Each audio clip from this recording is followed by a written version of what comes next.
Price the lord. ಕರ್ತನಾಮಕ್ಕೆ ಸ್ತೋತ್ರವಾಗಲಿ. ದೇವರು ನಿಮ್ಮನ್ನು ಆಶೀರ್ವದಿಸಿ ಕಾಪಾಡುತ್ತಾ ಇದ್ದಾರೆ ಎಂಬುದಾಗಿ ನಾನು ಖಚಿತವಾಗಿ ನಂಬಿದ್ದೇನೆ. ಮುಂದಕ್ಕೂ ಅದೇ ರೀತಿಯಾಗಿ ದೇವರು ನಿಮ್ಮನ್ನು ಆಶೀರ್ವದಿಸಲ್ಪಡಲಿ. ನೋಡ್ರಿ, ನಾವು ಪ್ರತಿ ಒಂದೊಂದು ಸಂಚಿಕೆಯಲ್ಲಿ ನಾವು ವಾಕ್ಯಗಳನ್ನು ಧ್ಯಾನ ಮಾಡ್ತಾ ಬಂದಿದ್ದೀವಿ. ಈ 2 ವಾರದಿಂದ ನಾವು ಏನು ಮಾಡ್ತಾ ಬಂದಿದ್ದೀವಿ ಅಂದರೆ, ಮುಖ್ಯವಾಗಿ ಪ್ರಕಟಣೆ ಕುರಿತಾಗಿ, ಅದರಲ್ಲಿ ಮುಖ್ಯವಾಗಿ ನಾವು ದೇವರು ಬರುವಂಥ ರಹಸ್ಯದ ಕುರಿತಾಗಿ ನಾವು ಮಾತಾಡ್ತಾ ಬರ್ತಾ ಇದ್ದೀವಿ. ಇವತ್ತು ಸಹ ಈ ರಹಸ್ಯ ಬರವಣಿಗೆ ಆದ ನಂತರ ಏನಾಗುತ್ತೆ, 7 ವರ್ಷ ಕಠಿಣ ಕಾಲಗಳು ಯಾವ ರೀತಿ ಇರುತ್ತೆ ಅನ್ನುವಂಥ ಕುರಿತಾಗಿ ನಾವು ಇವತ್ತು ಮಾತನಾಡಲಿಕ್ಕಿದ್ದೇವೆ. ನೋಡ್ರಿ, ತಡ ಮಾಡದೆ ವಾಕ್ಯವನ್ನು ಓದ್ಕೊಳ್ಳೋಣ. ಪ್ರಕಟಣೆ 8ನೇ ಅಧ್ಯಾಯ 6ನೇ ವಚನ. 7 ತುತ್ತೂರುಗಳನ್ನು ಹಿಡಿದು 7 ಮಂದಿ ದೇವದೂತರು ತುತ್ತೂರಿಗಳನ್ನು ಊದುವುದಕ್ಕೆ ಸಿದ್ಧ ಮಾಡಿಕೊಂಡರು. ಅಂದರೆ 7 ವರ್ಷಗಳು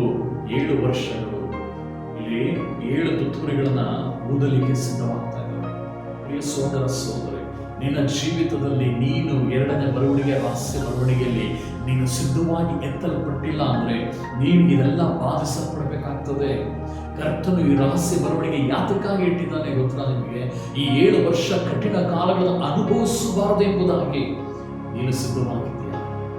ವಾಕ್ಯ ಮೊದಲಿನ ತುತ್ತೂರಿ ಯಾವ ರೀತಿ ಇರ್ತದೆ ಅಂದ್ರೆ, ಮೊದಲ ವರ್ಷ, ಮೊದಲ ಒಂದು ಕಾರ್ಯಗಳು ಯಾವ ರೀತಿ ಇರ್ತದೆ ನೋಡ್ರಿ.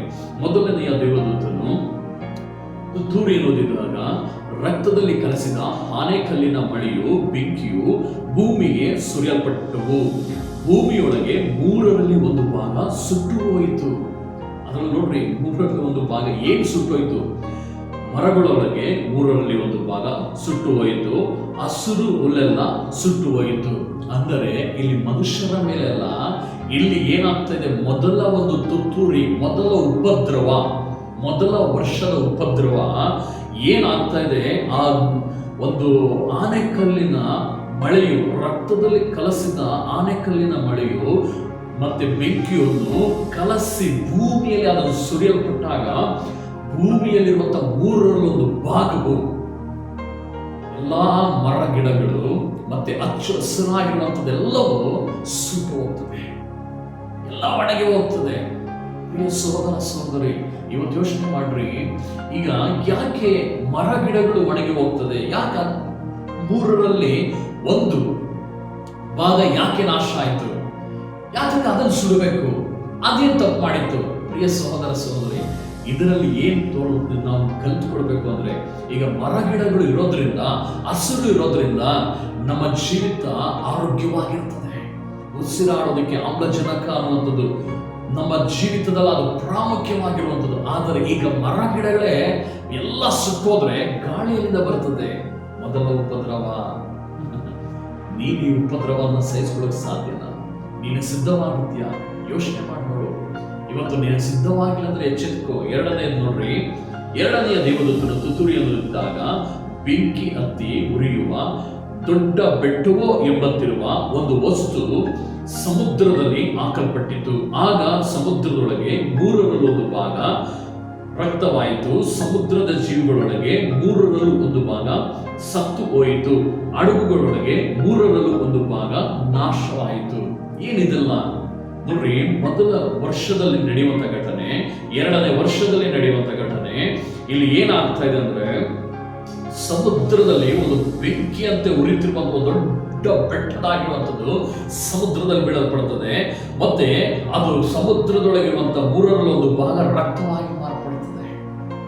ಈಗ ಐಗುಪ್ತ ದೇಶದಲ್ಲಿ ಮೋಶೆ ಅವನ ಕೈಲಿದ್ದಂಥ ಕೋಲಿನ ಮೂಲಕವಾಗಿ ದೇವರಲ್ಲಿ ಒಂದು ಅದ್ಭುತವನ್ನು ನಡೆಸ್ತಾರೆ. ಆ ಸಮುದ್ರ, ಅವನು ಕುಡಿಯುವಂತ ನೀರು, ಆ ದೇಶದಲ್ಲಿರುವಂತ ಎಲ್ಲಾ ನೀರು ರಕ್ತವಾಗಿ ಮಾರ್ಪಡುತ್ತದೆ. ಆದರೆ ದೇವರು ಆರಿಸಿಕೊಂಡಂತ ಜನಗಳ ಬಳಿಯಲ್ಲಿ ಇರುವಂತ ನೀರು ರಕ್ತವಾಗಿರಲಿಲ್ಲ. ಇದೇ ರೀತಿಯಾಗಿ 3ರಲ್ಲಿ 1 ಭಾಗ ಬಾಧಿಸಲ್ಪಡ್ತದೆ. ಅನಂತರ ಸಮುದ್ರದಲ್ಲಿರುವಂತ ಎಲ್ಲಾ ಜೀವಿಗಳು ಸತ್ತೋಗ್ತದೆ. ಯೋಚನೆ ಮಾಡಿ ನೋಡ್ರಿ, ಸಮುದ್ರದಲ್ಲಿ ಎಲ್ಲಾ ಪ್ರಾಣಿಗಳು ಸತ್ತೋಗಿ, ಎಲ್ಲಾ ಜೀವಿಗಳು, ಮೀನುಗಳು ಸತ್ತು ಹೋಗಿ ಅದು ನೀರಿನ ಮೇಲೆ ತೇಲಿದ್ರೆ ಹೆಂಗಿರ್ತದೆ ಯೋಚನೆ ಮಾಡಿ. ಅದು ಇರೋದಕ್ಕಾಗುತ್ತ? ಸಮುದ್ರದ ಬಳಿಯಲ್ಲಿ ಇರೋದಕ್ಕಾಗುತ್ತ? ಈಗ್ಲೇನೆ ನಾವು ಸಮುದ್ರದ ಬಳಿ ಹೋದ್ರೆ ಅದೊಂದು ಕೆಟ್ಟ ವಾಸನೆ ಬರ್ತದೆ. ಅದನ್ನೇ ನಮ್ಗೆ ತಡ್ಕೊಳ್ಳೋದಕ್ಕಾಗಲ್ಲ. ಇವತ್ತು ಈ ರೀತಿಯಾಗಿ ಅದು ರಕ್ತವಾಗಿ ಅದರಲ್ಲಿ ಜೀವಿಗಳು ಸತ್ತೋದ್ರೆ ಹೆಂಗಿರ್ತದೆ ಯೋಚನೆ ಮಾಡ್ರಿ. ಆ ವಾಸನೆ ಹೆಂಗಿರ್ತದೆ, ಆ ಸ್ಮೆಲ್ ಹೆಂಗಿರ್ತದೆ. ತಡೆಯೋದಕ್ಕಾಗುತ್ತಾ? ಅಷ್ಟು ಮಾತ್ರ ಅಲ್ಲ, ಹಡಗುಗಳಲ್ಲಿ 1/3 ನಾಶವಾಗ್ತದೆ. ಏತಕ್ಕೆ ಹಡಗಲ್ಲಿ? ಏನು ಹಡಗು ಅಂದ್ರೆ, ಹಡಗು ಯಾಕೆ ನಾಶವಾಗ್ತದೆ? ಅದರಿಂದ ಏನ್ ಪ್ರಯೋಜನ? ಪ್ರಿಯ ಸಹೋದರ ಸಹೋದರಿ, ಇವತ್ತು ಹಡಗುಗಳಲ್ಲಿ 1/3 ನಾಶವಾಗೋದಾದ್ರೆ, ಈಗ ಹಡಗುಗಳಲ್ಲಿ ಒಂದು ದೇಶದಿಂದ ಒಂದು ದೇಶಕ್ಕೆ ಎಷ್ಟೋ ಕೋಟ್ಯಾನು ಕೋಟಿ ಬೆಲೆ ಬಾಳುವಂತ ವಸ್ತುಗಳು, ಸಾಮಗ್ರಿಗಳು ಅದು ಸಾಗಿಸಲ್ಪಡ್ತಾ ಇರ್ತದೆ. ಈಗ ಅದು ನಾಶ ಆದ್ರೆ ಆ ದೇಶಗಳಿಗೆ, ಆ ಜನಗಳಿಗೆ ಲಾಸ್ ಅಲ್ಲ. ಮತ್ತೆ ಅಷ್ಟು ಮಾತ್ರ ಅಲ್ಲ, ಇವತ್ತು ಎಷ್ಟೋ ದೇಶಗಳಲ್ಲಿ ಆಹಾರ ಪದಾರ್ಥಗಳು ಸಿಗ್ತಾ ಇಲ್ಲ, ತರಕಾರಿಗಳು ಸಿಗ್ತಾ ಇಲ್ಲ. ಒಂದು ಹಡಗಿನ ಮೂಲಕವಾಗಿ ಸಾಗಿಸಲ್ಪಡ್ತಾ ಇರೋದು ಮಾಂಸ ಆಹಾರಗಳು ಸಿಗ್ತಾ ಇಲ್ಲ, ಒಂದು ಹಡಗಿನ ಮೂಲಕವಾಗಿ ಅದು ಸೇರ್ತಾ ಇರೋದು. ಈಗ 1/3 ಸತ್ತೋದ್ರೆ, 1/3 ಅದು ನಾಶವಾದ್ರೆ, ಹಡಗುಗಳೆಲ್ಲ ನಾಶವಾದ್ರೆ, ಈಗ ಯಾರನ್ನ ಬಾಧಿಸಲ್ಪಡ್ತದೆ? ಮನುಷ್ಯರೇ ಬಾಧಿಸಲ್ಪಡೋದು. ಅಂದ್ರೆ ಯಾರು? ದೇವರಿಂದ ಕೈ ಬಿಡಲ್ಪಟ್ಟಂತವರು, ರಹಸ್ಯ ಬರವಣಿಗೆಯಲ್ಲಿ ಎತ್ತಲ್ಪಡದ ಜನಗಳು. ಇವತ್ತು ನೀನು ಎತ್ತಲ್ಪಡ್ಲಿಲ್ಲ ಅಂದ್ರೆ ಈ ಬಾಧೆ ಅನುಭವಿಸ್ಬೇಕಾಗ್ತದೆ. ಎದುರಿಸಲಿಕ್ಕೆ ಸಿದ್ಧವಾಗಿದೆಯಾ? ನೋಡ್ರಿ, ಈ ಒಂದು ಕಾರ್ಯಗಳು, ಈಗ ನಾನು ಹೇಳ್ತಾ ಇರುವಂತದ್ದು, ಒಂದು 3.5 ವರ್ಷಗಳು ಈ ಉಪದ್ರವಗಳನ್ನು ಬಾಧಿಸಲ್ಪಡುತ್ತದೆ. ನೋಡ್ರಿ, ಅದಾದ್ಮೇಲೆ 10ನೇ ವಚನದಲ್ಲಿ 3ನೆಯ ದೇವದೂತನು ತುತ್ತೂರಿಯನ್ನು ಊದಿದಾಗ ಪಂಜಿನಂತೆ ಉರಿಯುವ ಒಂದು ದೊಡ್ಡ ನಕ್ಷತ್ರವು ಆಕಾಶದಿಂದ ಬಿತ್ತು.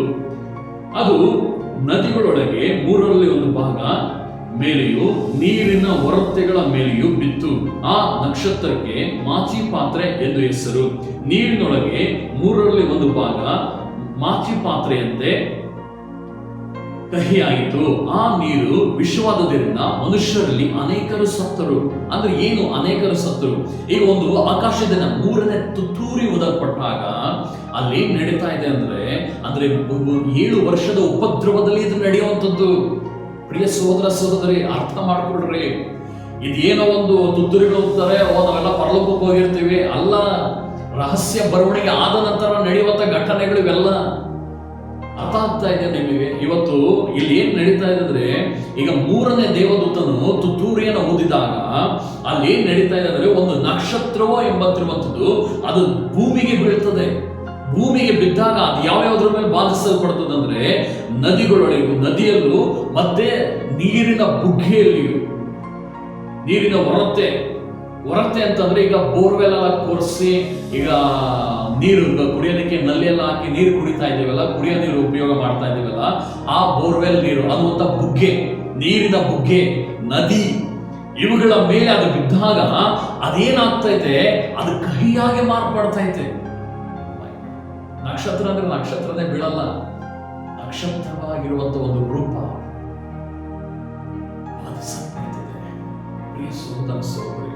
ನೋಡ್ರಿ. ಈಗ ಕೊರೋನಾ ನೋಡ್ರಿ, ಕೊರೋನಾದ್ದು ಒಂದು ಸಿಂಬಲ್ ತೋರಿಸಿದ್ರು. ಓಕೆನಾ? ಸಿಂಬಲ್ ತೋರಿಸಿದಾಗ ಅದೊಂಥರ ವೃತ್ತಾಕಾರವಾಗಿದ್ದು, ಅದ್ರ ಮೇಲೆ ಮುಳ್ಳು ರೀತಿಯಲ್ಲಿ ಒಂದು ವಿಚಿತ್ರವಾದ ಪ್ರಾಣಿಯ ರೀತಿಯಲ್ಲಿ ಅದು ಸಿಂಬಲ್ ತೋರಿಸಿದ್ರು, ಕೊರೋನಾ ಅನ್ನುವಂಥದಕ್ಕೆ. ಅರ್ಥ ಆಗ್ತಾ ಇದೆಯಾ? ಇವತ್ತು ಅದೇ ರೀತಿಯಾಗಿ ಪರಲೋಕದಿಂದ ಬೀಳುವಂತ ವಸ್ತುಗಳಿಗೆ ಒಂದು ಆಕಾರವನ್ನು ತೋರಿಸ್ತಾ ಇದ್ದಾರೆ. ಯಾರಿಗೆ? ಯೋಹಾನನಿಗೆ. ಇವತ್ತು ಅದನ್ನ ಅರ್ಥ ಮಾಡ್ಕೋಬೇಕಾಗ್ತದೆ. ಇವತ್ತು ಅಲ್ಲಿ ಆಕಾಶದಿಂದ ನಕ್ಷತ್ರವೇ ಬೀಳಲ್ಲ, ಆದರೆ ಆ ಒಂದು ಕಹಿಯಾಗಿರುವಂತದ್ದು ಭೂಮಿಗೆ ಬೀಳೋದನ್ನ ಒಂದು ನಕ್ಷತ್ರದ ರೂಪದಲ್ಲಿ ತೋರಿಸಲ್ಪಡ್ತಾ ಇದೆ. ಪ್ರಿಯ ಸಹೋದರ ಸಹೋದರಿ, ನಿನ್ನನ್ನು ನೀನು ಎಚ್ಚೆತ್ತುಕೊಳ್ಬೇಕಾಗ್ತದೆ. ಈಗ ನೋಡ್ರಿ, ಆ ನೀರು ಕಹಿಯಾದದ್ರಿಂದ ಅಲ್ಲಿ ಅನೇಕ ಮನುಷ್ಯರು ಸಾಯ್ತಾರೆ. ಯಾರು ಸಾಯೋದು? ಇವತ್ತು ಬಾಯಾರಿಕೆ ಆಗ್ತದೆ. ಬಾಯಾರಿಕೆ ಆದಾಗ ಕೆಲವರು ಆ ಕಹಿಯನ್ನ ಕುಡಿಯದೆ ಸಹಿಸ್ಕೊಂತಾರೆ, ಆದ್ರೆ ಇನ್ನು ಕೆಲವರು ಅದನ್ನ ದಾಹವನ್ನ, ಬಾಯಾರಿಕೆಯನ್ನ ಸಹಿಸಿಕೊಳ್ಳೋದಕ್ಕೆ ಆಗದೆ ಹೋದ್ರಿಂದ ಅವರು ಹೋಗಿ ಆ ನೀರನ್ನ ಕುಡಿತಾರೆ. ಕುಡಿದಂತವರು ಸತ್ತು ಹೋಗ್ತಾರೆ. ಅದರಲ್ಲಿ ಅನೇಕರು ಸತ್ತು ಹೋಗ್ತಾರೆ. ಎಷ್ಟು 1000 ಜನ ಸಾಯ್ತಾರೋ, ಎಷ್ಟು ಲಕ್ಷ ಜನ ಸಾಯ್ತಾರೋ ಗೊತ್ತಿಲ್ಲ. ಆದರೆ ಈ 3ನೇ ತುತ್ತೂರಿಗಳು ಊದಿದಾಗ ಎಷ್ಟು ಸಮಸ್ಯೆಗಳು ಊದಿಸಲ್ಪಡುತ್ತದೆ. ಇದು ರಹಸ್ಯ ಬರವಣಿಗೆ ಆದ ನಂತರ ನಡೆಯಲಿಕ್ಕಿರುವಂತಹ ಭಯಂಕರವಾದ ಕಾರ್ಯಗಳು. ಪ್ರಿಯ ಸಹೋದರ ಸಹೋದರಿ, ಇವತ್ತು ಅದಾದ ನಂತರ ನೋಡ್ರಿ, ನೆಕ್ಸ್ಟ್ 4ನೆಯ ತುತ್ತೂರಿ. 4ನೆಯ ದೇವದೂತನು ತುತ್ತೂರಿಯನ್ನು ಊದಿದಾಗ ಸೂರ್ಯ, ಚಂದ್ರ, ನಕ್ಷತ್ರಗಳೊಳಗೆ 1/3 ಬಡಿಯಲ್ಪಟ್ಟಿತು, ಕತ್ತಲಾಯಿತು.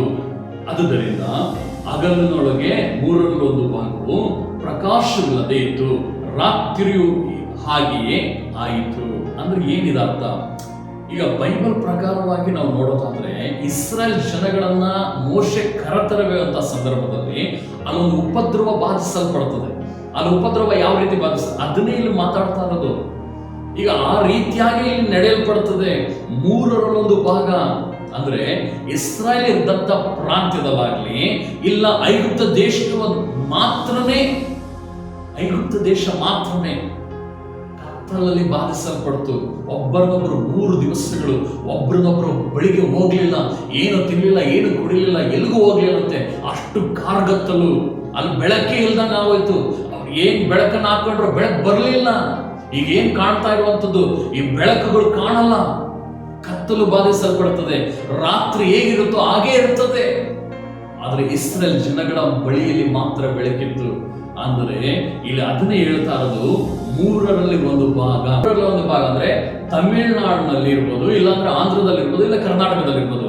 ಈ 3 ರಾಜ್ಯಗಳಲ್ಲಿ ಒಂದು ಕತ್ತಲಾಗಿ ಮಾರ್ಪಡ್ತದೆ, ಇನ್ನು 2 ರಾಜ್ಯಗಳಲ್ಲಿ ಬೆಳಕು ಇದ್ದೇ ಇರ್ತದೆ.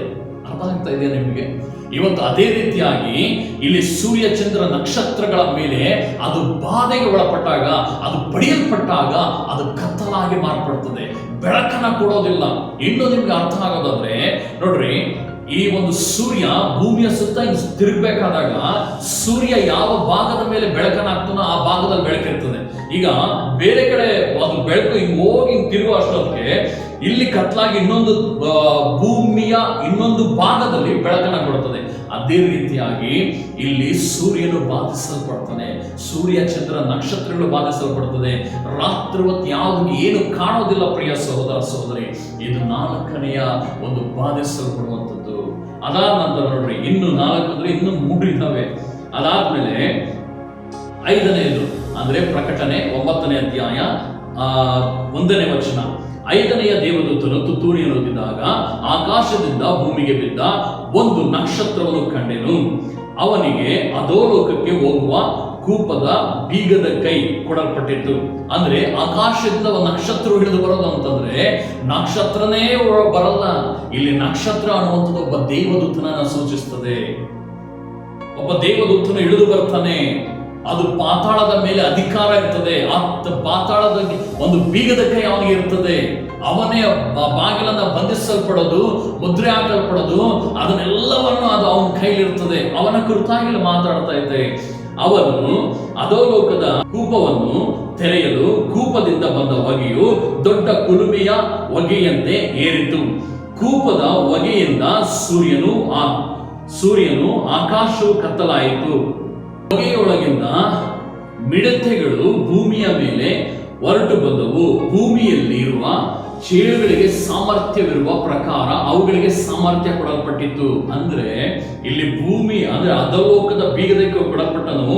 ಅಧೋಲೋಕವನ್ನು ಕೂಪದವನ್ನು ತೆರೆಯಲ್ಪಟ್ಟಾಗ ಅಲ್ಲಿ ಕುಲುಮೆಯ ಹೊಗೆಯಂತೆ, ಹೊಗೆ ಕುಲುಮೆ ಬೆಂಕಿ ಹೇಗೆ ಒಂದು ಭಯಂಕರವಾಗಿ ಇದಾಗ್ತಾ ಇರ್ತದೆ, ಆ ರೀತಿಯಾಗಿ ಒಂದು ಕುಲುಮೆಯಿಂದ ಒಂದು ಹೊಗೆ ರೀತಿಯಲ್ಲಿ ಬಂದಾಗ, ಆದರೆ ಅಲ್ಲಿ ಒಂದು ಅಶುದ್ಧ ಆತ್ಮಗಳು ಬಿಡುಗಡೆ ಆಗ್ತವೆ. ಅಂದ್ರೆ ಪೀಡಿಸುವ ಆತ್ಮಗಳು ಬಿಡುಗಡೆ ಆಗ್ತವೆ. ಪೀಡಿಸುವಂತ ದುಷ್ಟ ಕ್ರಿಮಿ ಒಂದು ಕೀಟಗಳು, ಒಂದು ವಿಷ ಜಂತುಗಳು ಬಿಡುಗಡೆ ಆಗ್ತದೆ. ಅಲ್ಲಿ ನೋಡ್ರಿ, ಅವು ಭೂಮಿ ಮಿಡತೆಗಳು ಅನ್ನುವಂಥದ್ದು. ಮಿಡತೆ ಅನ್ನುವಂಥದ್ದು ಅಂದ್ರೆ ಮಿಡತೆಗಳಲ್ಲ. ಮಿಡತೆ ಅನ್ನುವಂಥದ್ದು ಒಂದು ದುಷ್ಟ ಆತ್ಮಗಳಾಗಿ ಮಾರ್ಪಡ್ತದೆ. ಅಂದ್ರೆ ರೋಗ ವ್ಯಾಧಿಗಳು ಉಂಟಾಗ್ತದೆ. ಯೋಚನೆ ಮಾಡಿ ನೋಡ್ರಿ, ಈಗ ಐಗುಪ್ತವನ್ನ ಒಂದು ವ್ಯಾಧಿಗಳಿಂದ ಬಾಧಿಸಲ್ಪಟ್ಟಾಗ ಅವುಗಳೇ ಬರಲಿಲ್ಲ. ಅಂದ್ರೆ ಆ ರೀತಿಯ ಆಕಾರ. ಯೋಚನೆ ಮಾಡಿ ನೋಡ್ರಿ, ಅದರಲ್ಲಿ ಕೆಲವೊಂದು ಮಿಡತೆಗಳು ಬಂದಾಗ ಅಲ್ಲೆಷ್ಟೋ ಬೆಳೆಗಳನ್ನ ನಾಶ ಮಾಡ್ತದೆ. ಅದೇ ರೀತಿಯಾಗಿ ಆದರೆ ಇಲ್ಲಿ ಆ ಮಿಡತೆ ಅಲ್ಲ, ಇಲ್ಲಿರುವಂತ ಮಿಡತೆ ಚೇಳುಗಳಿಗೆ ಸಾಮರ್ಥ್ಯವಿರುವ ಪ್ರಕಾರ ಅವುಗಳಿಗೆ ಸಾಮರ್ಥ್ಯ ಕೊಡಲ್ಪಟ್ಟಿದ್ದು. ಭೂಮಿಯ ಮೇಲಿರುವ ಹುಲ್ಲನ್ನಾಗಲಿ ಯಾವ ಕಾಯಿ ಪಲ್ಯವನ್ನು ಮರವನ್ನಾಗಲಿ ಕೆಡಿಸದೆ ಹಣೆಯ ಮೇಲೆ ದೇವರ ಮುದ್ರೆ ಇಲ್ಲದವರ ಮನುಷ್ಯರನ್ನು ಮಾತ್ರ ಕೆಡಿಸಬಹುದೆಂದು ಅವಳಿಗೆ ಅಪ್ಪಣೆ ಆಯಿತು. ಓ ಮೈ ಗಾಡ್, ಇಲ್ಲಿ ಯಾರು ಕುರಿತಾಗಿ ಹೇಳ್ತಾ ಇದ್ದಂದ್ರೆ ಈ 7ನೇ ರಹಸ್ಯ ಬರವಣಿಗೆ ಇದೆಯಲ್ಲ, ಈ ರಹಸ್ಯ ಬರವಣಿಗೆಯಲ್ಲಿ ನಡೆಯುವಂತ ಒಂದು ದೊಡ್ಡ ಘಟನೆ ಏನಂತಂದ್ರೆ, ಇಲ್ಲಿ ಒಂದು ಕುಲುಮೆ ಅನ್ನುವಂತ ಒಂದು ಪಾತಾಳವನ್ನು ಓಪನ್ ಮಾಡಿದಾಗ ಅಲ್ಲಿ ಒಂದು ದುಷ್ಟ ಆತ್ಮಗಳು ಬಿಡುಗಡೆ ಆಗ್ತದೆ. ಆ ಮಿಡತೆಗಳು ಏನಾಗ್ತವೆ, ಒಂದು ಒಳ್ಳೆ ಭಯಂಕರವಾದ ವಿಧವಾದಂತ ಚೇಳಿಗೆ ಇರುವಂತಹ ಸಾಮರ್ಥ್ಯದ ಪ್ರಕಾರ, ಈಗ ಚೇಳು ಕಳೆದ ಎಷ್ಟು ವಿಷನೋ ಯಾವ ರೀತಿ ದೇಹವನ್ನು ಬಾಧಿಸಲ್ಪಡ್ತದೋ ಅದೇ ರೀತಿಯಾಗಿ ದೇವರನ್ನ ನಂಬದಲ್ಲಿರುವಂತವರು, ದೇವರನ್ನ ಇನ್ನು ದೂಷಣೆ ಮಾಡುವಂತವರು, ದೇವರು ನಿಜವಾದ ದೇವರಲ್ಲ, ಯೇಸು ಕ್ರಿಸ್ತನು ನಿಜವಾದ ದೇವರಲ್ಲ ಎಂಬುದ ಅಂದಂತ ಜನಗಳ ಮೇಲೆ ಈ ಒಂದು ನೋಡ್ರಿ ಕಾರ್ಯ, ಭೂಮಿಯ ಮೇಲಿರುವ ಹುಲ್ಲನ್ನಾಗಲಿ ಯಾವ ಕಾಯಿ ಪಲ್ಯವನ್ನ ಮರವನ್ನಾಗಲಿ ಕೆಡಿಸದೆ ಹಣೆಯ ಮೇಲೆ ದೇವರ ಮುದ್ರೆ ಇಲ್ಲದವರ ಮನುಷ್ಯರನ್ನು ಮಾತ್ರ ಕೆಡಿಸಬಹುದೆಂದು ಅವಳಿಗೆ ಅಪ್ಪಣೆ ಆಯಿತು. ಅಂದ್ರೆ ರಕ್ತದ ಮುದ್ರೆ ಅಂದ್ರೆ ಏನು? ನಿಮ್ಗೆ ಉದಾಹರಣೆ ಹೇಳೋದಾದ್ರೆ, ಇಸ್ರೇಲ್ ಜನಗಳನ್ನ ಲಾಸ್ಟ್ ಚೊಚ್ಚಲ ಮಕ್ಕಳನ್ನ ಬಲಿ ತೆಗೆದುಕೊಳ್ಳುವಂತ ಒಂದು ಸಂದರ್ಭದಲ್ಲಿ ಮೋಶೆಗೆ ಒಂದು ದೇವರ ಆಜ್ಞೆ ಮಾಡಿಕೊಡ್ತಾರೆ. ಆ ಆಜ್ಞೆ ಏನಂತಂದ್ರೆ, ಮೋಶೆ ಪ್ರತಿಯೊಂದು ಇಸ್ರೇಲ್ ಜನಗಳಲ್ಲಿ ಇರುವಂತವರು ಪ್ರತಿ ಮನೆಗೂ ವಾಸ್ಕಲ್ ಅಂದ್ರೆ ಎಡ ಮತ್ತೆ ಬಲಭಾಗದಲ್ಲಿರುವಂತ ಒಂದು ವಾಸ್ಕಲ್ ಪಟ್ಟಿ ಮತ್ತೆ ಮೇಲಿರುವಂತ ಒಂದು ಪಟ್ಟಿ, ಈ 3 ಪಟ್ಟಿಗೂ ರಕ್ತವನ್ನು ಹಚ್ಚಲ್ಪಡಬೇಕು. ಯಾವ ಮನೆಗೆ ಹಚ್ಚಲ್ಪಟ್ಟಿರುತ್ತೋ ಸಂಹಾರ ದೇವದೂತನು ಆ ಮನೆಯನ್ನ ದಾಟಿ ಮುಂದೆ ಹೋಗ್ತಾನೆ. ಆ ಮನೆಯಲ್ಲಿ ಯಾವುದೇ ಹಾನಿ ಉಂಟಾಗೋದಿಲ್ಲ, ಯಾವುದೇ ಸಾವು ಬರೋದಿಲ್ಲ.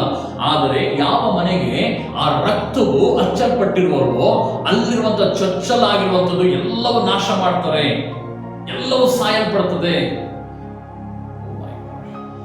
ಅದೇ ರೀತಿಯಾಗಿ ಇವತ್ತು ದೇವರ ರಕ್ತದಿಂದ ತೊಳೆಯಲ್ಪಡದಲೇ ಇರುವಂತ ಜನರ ಮೇಲೆ ಈ ಒಂದು ಪೀಡಿಸುವ ಆತ್ಮ ಬಿಡುಗಡೆಯಾಗಿ ಅವರನ್ನ ಕೆಡಿಸುವಂತ ಕಾರ್ಯಗಳುಂಟಾಗ್ತದೆ. ಕೆಡಿಸೋದು ಅಂದ್ರೆ ಬಾಧಿಸಲ್ಪಡೋದು, ಅವರು ವೇದನೆಗಳಿಂದ, ಕಷ್ಟಗಳಿಂದ, ರೋಗಗಳಿಂದ, ಅದು ಯಾವ ರೀತಿನೋ ಚೇಳಿಗೆ ಕೊಡಲ್ಪಟ್ಟಂತ ಸಾಮರ್ಥ್ಯ ಅಂತ ಹೇಳಲ್ಪಟ್ಟಿದೆ.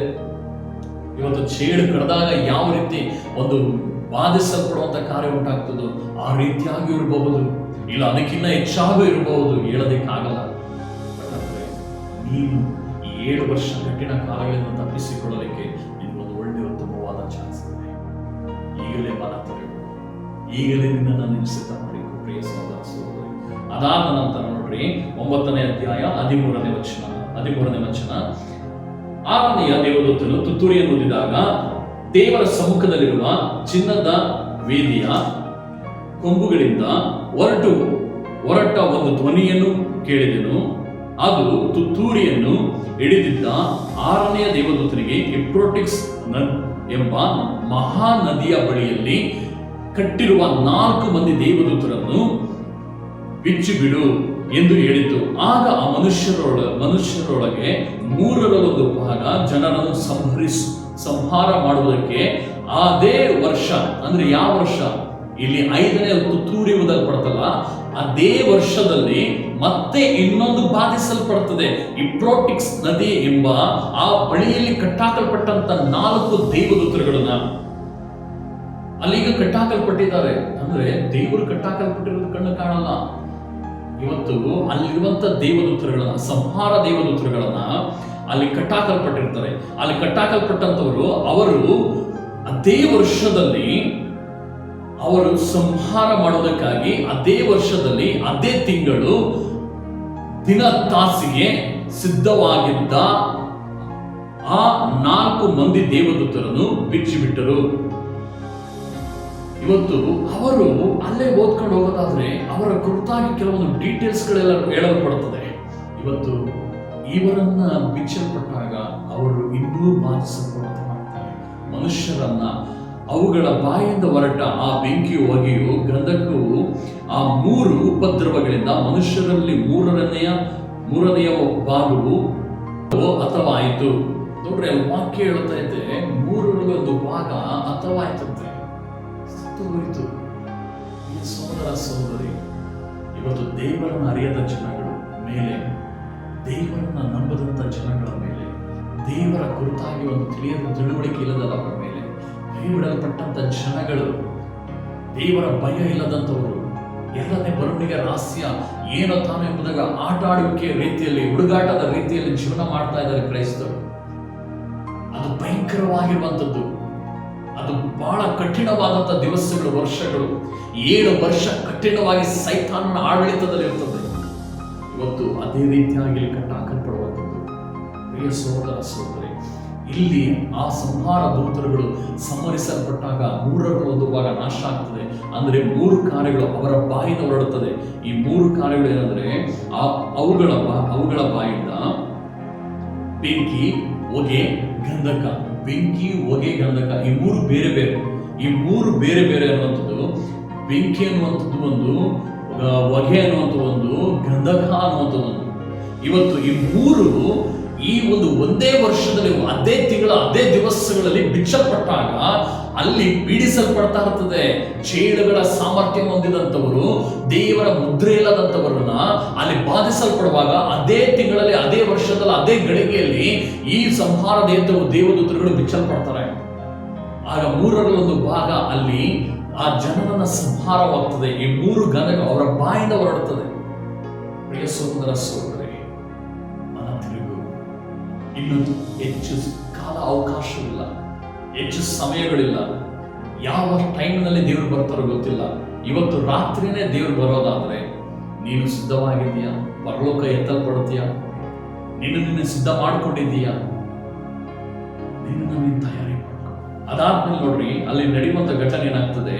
20ನೇ ವಚನ, ಪ್ರಕಟಣೆ 9:20 ವಚನದಲ್ಲಿ, ಉಪದ್ರವಗಳಿಂದ ಸಾಯದೆ ಉಳಿದ ಜನರು ತಾವೇ ಮಾಡಿಕೊಂಡ ದೇವರ ಕಡೆಗೆ ತಿರುಗಲಿಲ್ಲ.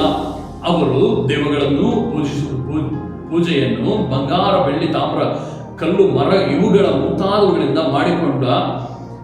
ಮಾಡಲ್ಪಟ್ಟು ನೋಡಲಾರದೆ, ಕೇಳಲಾರದೆ, ನಡೆಯಲಾರದೆ ಇರುವಂತಹ ಇವುಗಳನ್ನ ಪೂಜಿಸಲು ಬಿಡಲಿಲ್ಲ.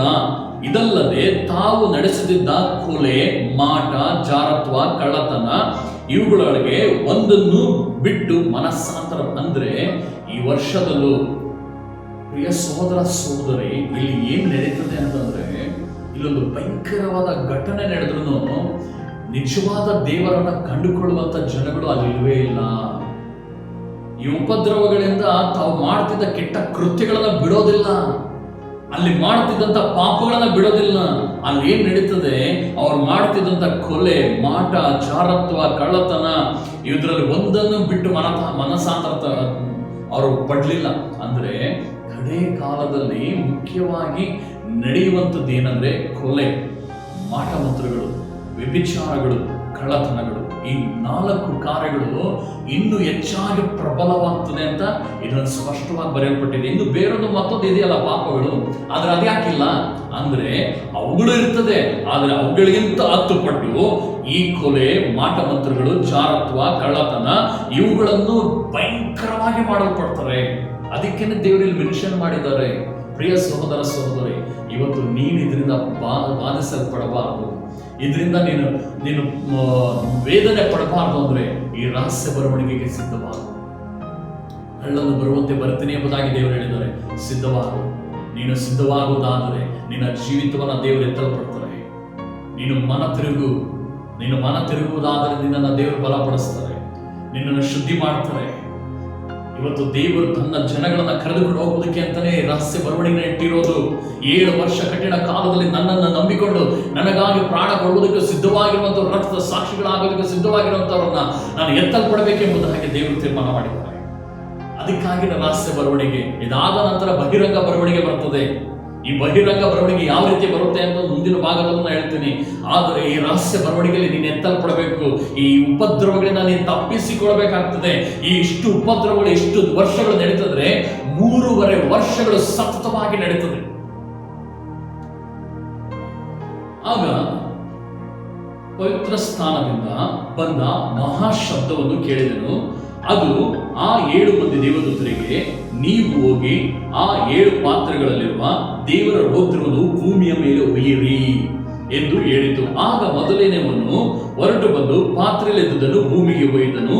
ಕೂಡಲೇ ಮೊದಲನೆಯ ಮೃಗದ ಗುರುತನ್ನು ಹೊಂದಿದ ಅವರ ವಿಚಾರ ಮಾಡುವ ಮನುಷ್ಯರ ಮೇಲೆಯೂ ಕೆಟ್ಟ ಉರಿ ಹುಣ್ಣು ಎದ್ದಿತ್ತು.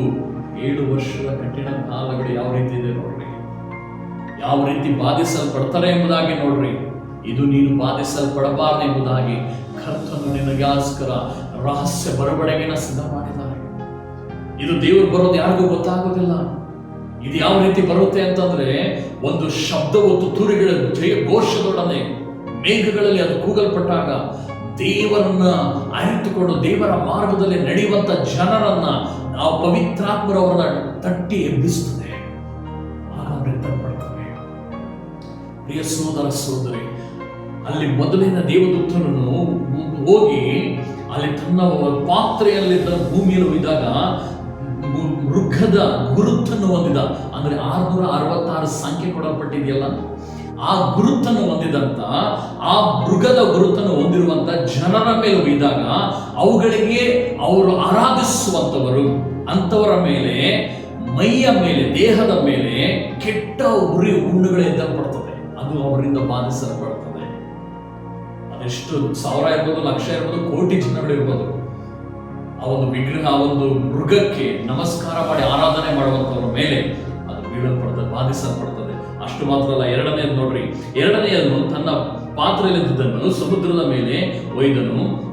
ಅದರ ನೀರು ಸತ್ತವನ ರಕ್ತದ ಹಾಗಾಯಿತು ಮತ್ತು ಸಮುದ್ರದಲ್ಲಿ ಜೀವ ಜಂತುಗಳೆಲ್ಲ ಸತ್ತು ಹೋಯಿತು. ಎರಡನೇ ನೋಡ್ರಿ, ಇಷ್ಟು ವಿಚಿತ್ರ.